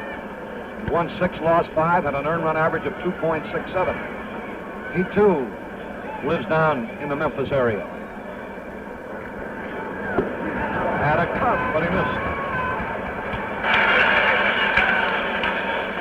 2 balls and a strike on George Scott.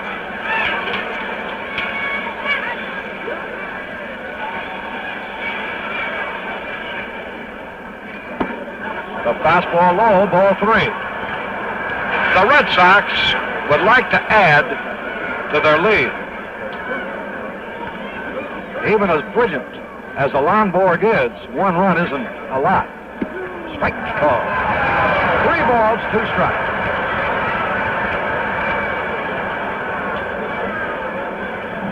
Ron Willis facing right-hand hitting George Scott. He walked him.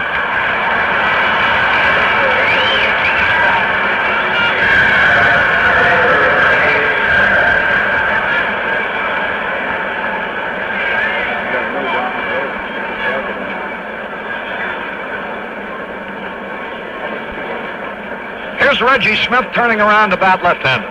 A switch hitter, nothing out of 3 right-handed against Carlton. Batting left-handed today for the first time, facing Ron Willis. Rico Petrocelli will be next. Reggie Smith has good power. He's hit a homer in this World Series. And he takes a fastball in there for a strike ball.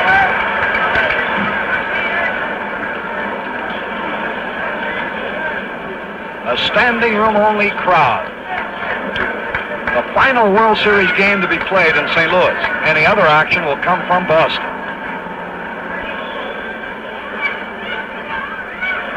He had a cut and he missed. A sinking fastball, Reggie Smith, who's only 22 years old and certainly has a brilliant future in the American League. He got off to a very slow start, was hitting under 200 the first 6 weeks, 2 months of the year, finished strong. 2 strikes, no ball. Line drive, if it stays fair, it'll be extra bases. Rock cutting the ball off, firing towards second, but Reggie Smith is in there, standing up. Smith lined a double to the opposite field. And the Red Sox are in great position now to make sure they return home to Fenway Park for the concluding action in this year's World Series.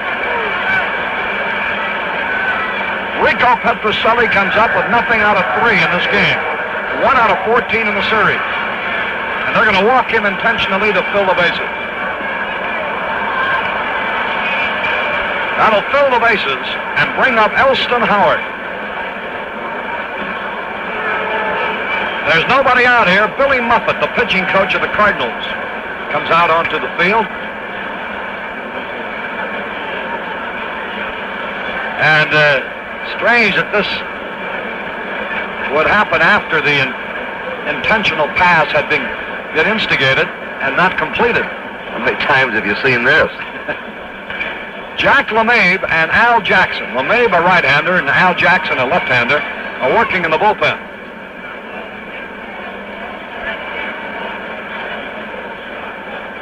Elston Howard due to be next.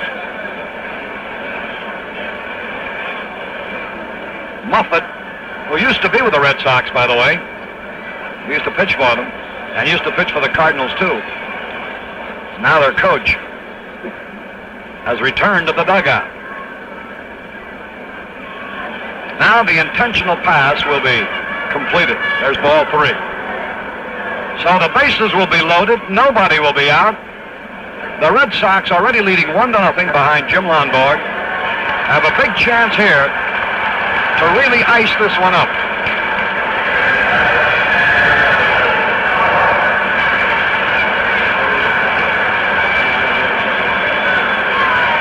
The infield comes in. Elston Howard, nothing out of 3 in this game, 1 out of 11 in the series. Low outside. Howard, a veteran of many a World Series with the Yankees. 9 of them, in fact. Here comes Billy Muffet out, and that's going to be all for Willis. The bases are loaded. Nobody is out. Tim McCarver walks out towards the mound. Willis appeared previously at Fenway Park, pitched 2/3 of an inning, allowed 2 runs on 1 hit in a relief role. This is only his second appearance in this World Series.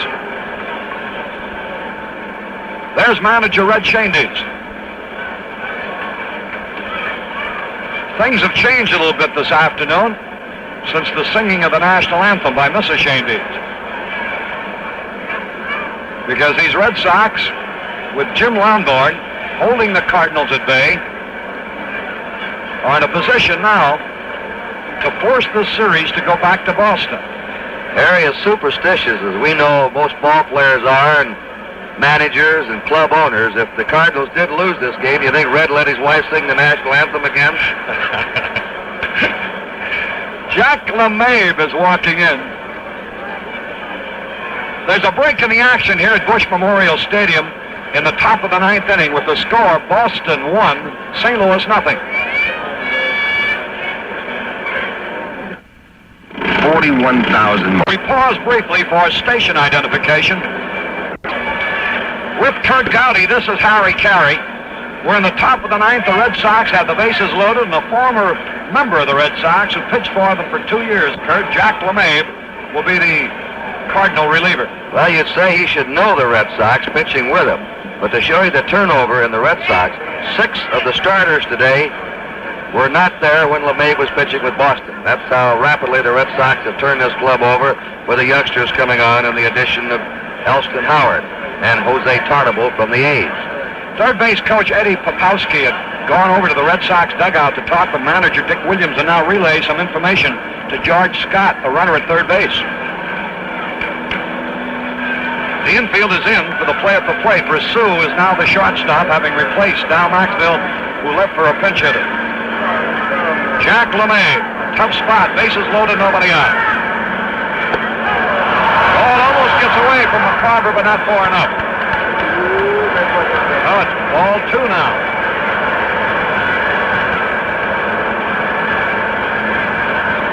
LeMahieu's pitch, a fastball, got away from McCarver a couple of feet, but he quickly pounced on it before any runner could advance.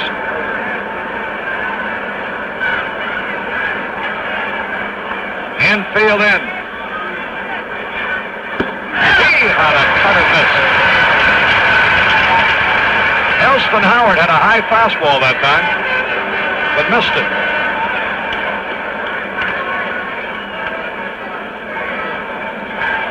The outfield plays him shaded towards right field, even though he's a right-handed batter. 2 balls and a strike.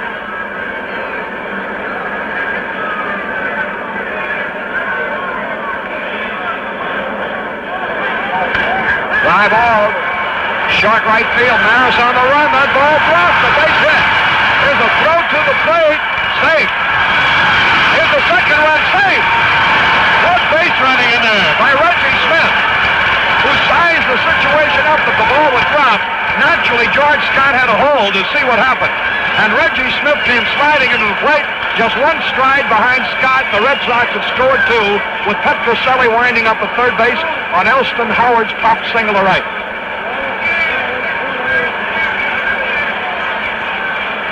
Boy, that Reggie Smith. He can fly, can he? Let's see, they're giving Maris an air on the high throw to the plate, on which the second run scored. Runners at first and third. Maris feeling the ball actually might have had a chance at a force play at the plate on a single to right, because Scott had a hold at third, and that's what Maris was shooting for. We had a famous play back in the 1949 American League season when the Red Sox against the Yankees at Yankee Stadium had the bases loaded, and Cliff Mapes fired to the plate on a base hit by Al Zarilla to force Johnny Pesky at home. It's still talked about in the American League. Let's see now, Cepeda's been holding the ball over at first base and returns it to LeMay. It's 3-0 in favor of the Red Sox. And still nobody out. Runners at first and third, and here's Lonborg.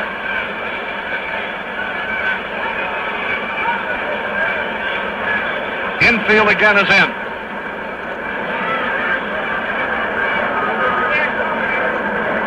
Lonborg had a cut and missed. He's fanned twice today and fouled to Shannon the other time. Handsome young man from the state of California. Went to Stanford University.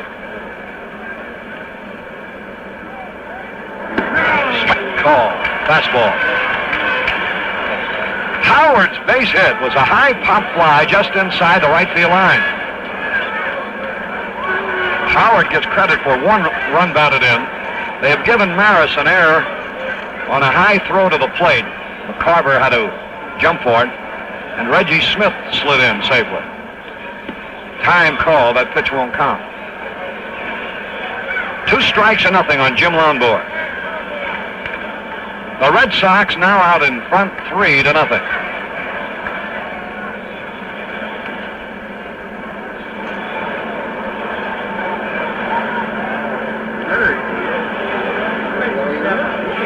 Outside fastball. 2 strikes on the ball. This all started with a base on balls to George Scott. Reggie Smith then lined a double into the left field corner, and Petroselli was intentionally passed. Howard blooped the single in his short right.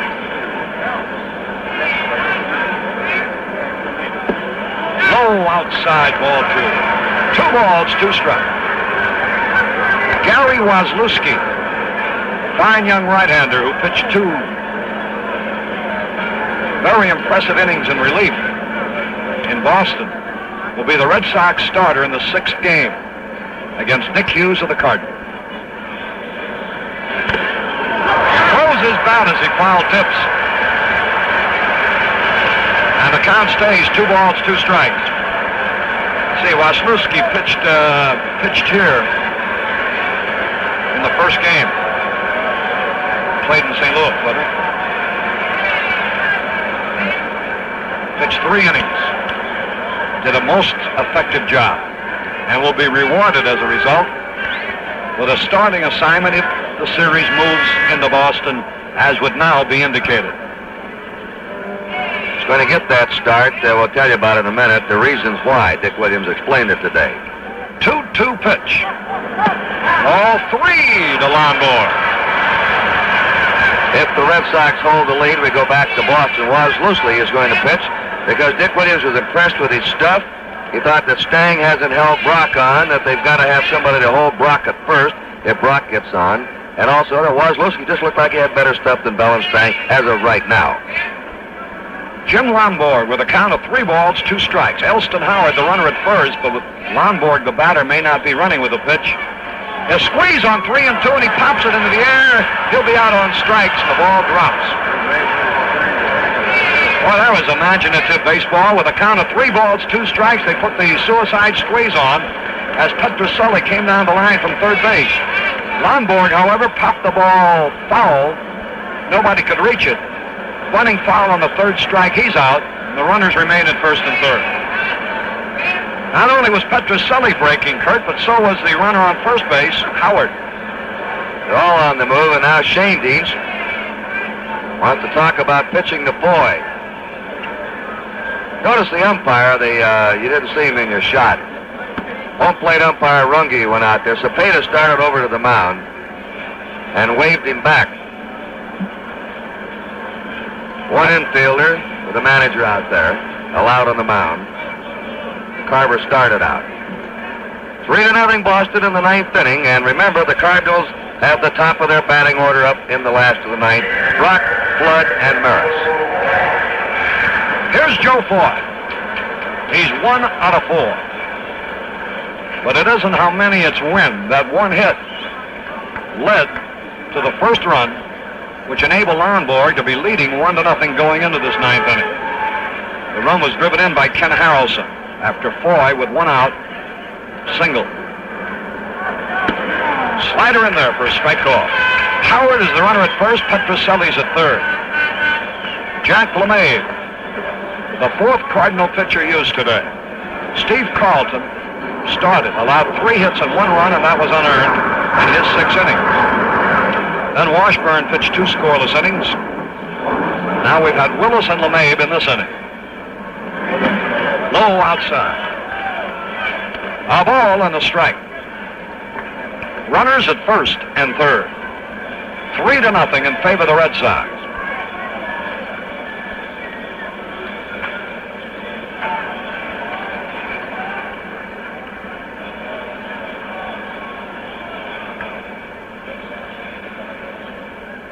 The outfield straight away for Foy, who has good power. He hit 16 homers. Swung at a curve and he missed. 2 strikes and a ball. Mike Andrews will be coming up next.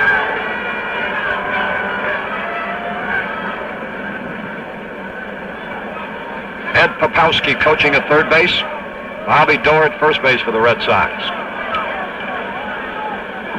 3-0, Boston. We're in the 9th. Infield playing halfway. Here's the pitch, curve low. Brissou and Javier have dropped back. They're going to gamble on the double play on the ground ball. Now they move him in. Let's see. Brissou has come in now. But Javier is playing back, and now Brissou's dropping back. 2 balls, 2 strikes on the right-hand hitter. Joe Foy. Foul tipped.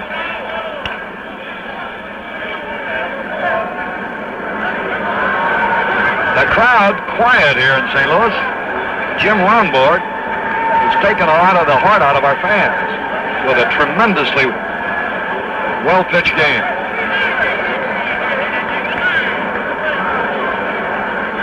Two balls, 2 strikes. The pitch to Foy. All 3 wide. Elston Howard is the runner at first base. Petroselli's at third on a 3-2 pitch to break up the double play. Howard might be going.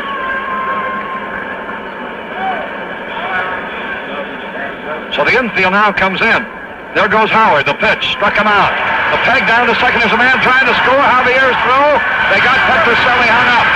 Now Shannon running him down towards the plate. LeMay still has him in the chase. Petroselli staying in there, and now McCarver trying to...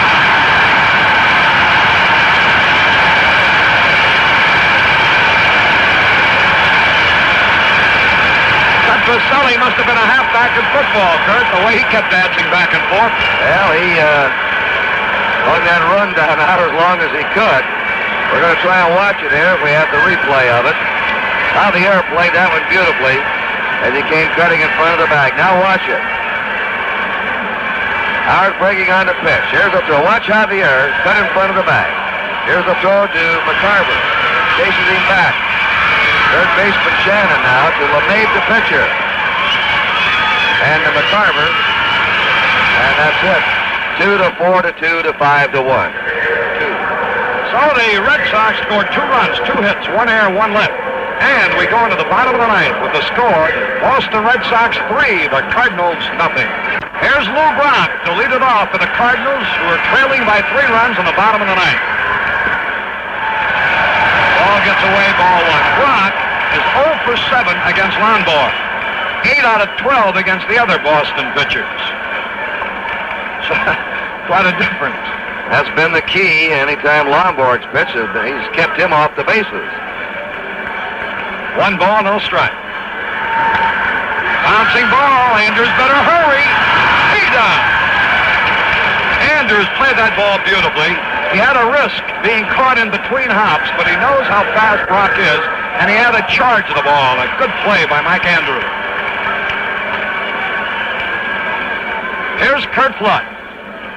Red Sox about to send this World Series back to their favorite city, Boston.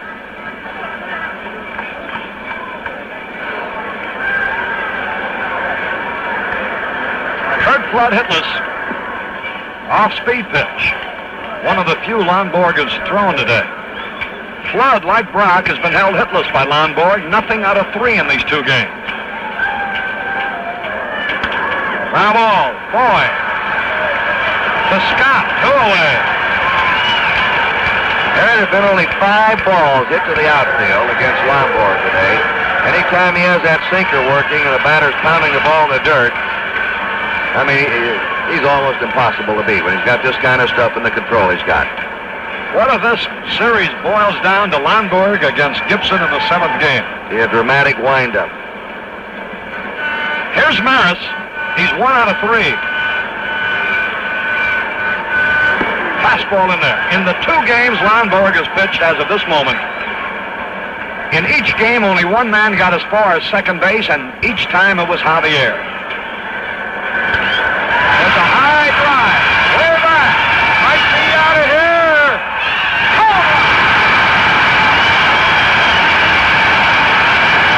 Roger Maris, on the count of 1 strike, barely clears the right field wall. And the Cardinals finally have scored on Jim Lonborg. And they did it with a 2-out home run. The last pitcher with 2 shutouts in a single series, Sandy Koufax, shut out Minnesota in the 5th and 7th game. Lonborg was 1 out away from his second shutout of the series. Here's the Cepeda, Harry. So that makes it a 3-1 ball game. That's Roger Maris' 6th World Series home run. Cepeda had a cut and fouled it back. 2 men are out. Maris has put the Cardinals on the scoreboard. The 2 runs scored in the top of the 9th now are the difference. Orlando Cepeda, nothing out of 6 against Lonborg in the series. Curve is in there. 2 strikes and nothing. Orlando's 2 out of 18 in the series, and the Red Sox have been able to stop the Cardinals' most productive hitter during the season. Line drive, foul. You know, actually, there's a play. A line drive down the third base line. Had it been fair, it would have been caught. That's how much Foy was guarding the line. Cepeda in the hole, 2 strikes and nothing.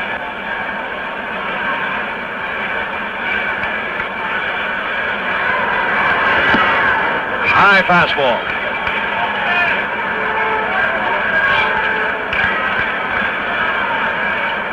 Two strikes. 1 ball. The pitch. High pop foul out of play into the stands. Cepeda trying to go the opposite way that time. Jim Lonborg had another shutout with 2 out here in this 9th inning, but Roger Maris hit one over the right field wall. Here's the pitch. Low and away. Off speed that time. He changed speeds on him.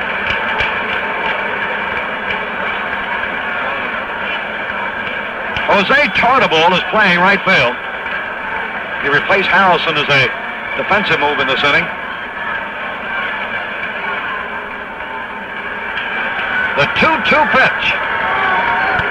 Foul tip back and just got a piece of it. Lonborg moving the ball around on Cepeda.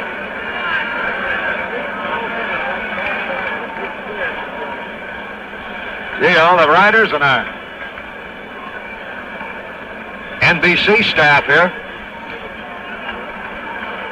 Everybody will be rushing for transportation. Well, those fans went to the exits, came back, though, and Maris tagged that homer. 2-2 pitch. Line strap. Boy, a great stop. The series goes back to Boston. Boy, on a beautiful play on a low line drive hit by Cepeda. Got up after trapping the ball and threw him out. A superlative performance once again by Jim Lonborg. And the series now stands. The Cardinals 3 games, the Red Sox 2, and there'll be more World Series action now from Boston. The final score here, the Red Sox 3 runs, 6 hits, 1 error. The Cardinals 1 run, 3 hits, 2 errors.